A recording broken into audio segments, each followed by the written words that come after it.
எப்பொழுது பார்த்தாலும் ஸ்டாலின் சொல்லுகிறார் உரிமை தொகை கொடுத்தோம், உரிமை தொகை கொடுத்தோம் என்று. எப்படி கொடுத்தீங்க? அண்ணா திமுக பிரதான எதிர்க்கட்சி சட்டமன்றத்தில் தொடர்ந்து குரல் கொடுத்தோம். நீங்க தேர்தல் நேரத்தில் இந்த மகளிருக்கு குடும்ப தலைவிக்கு 1000 ரூபாய் மாதந்தோறும் உரிமை தொகை கொடுப்பதாக வாக்குறுதி கொடுத்தீர்கள். அதை நம்பி நம்முடைய தாய்மார்கள் வாக்களித்து நீங்கள் வெற்றி பெற்று முதலமைச்சர் ஆக்கிறீர்கள். நீங்கள் கொடுக்கப்பட்ட வாக்குறுதி நிறைவேற்ற வேண்டும் என்று தொடர்ந்து சட்டமன்றத்தில் அழுத்தம் கொடுத்தோம். எங்களுடைய சட்டமன்ற உறுப்பினர் சட்டமன்றத்தில் அழுத்தம் கொடுத்தாங்க.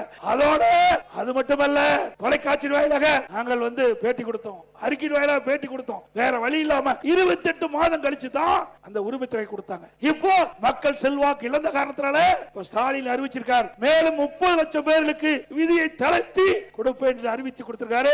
இன்னும் 5 மாசம், 5 மாசத்துக்கு 5000 ரூபாய் கிடைக்கும். ஆக ஏற்கனவே 28 மாசம் போயிடுது முன்னாடி கொடுத்தவங்களுக்கு.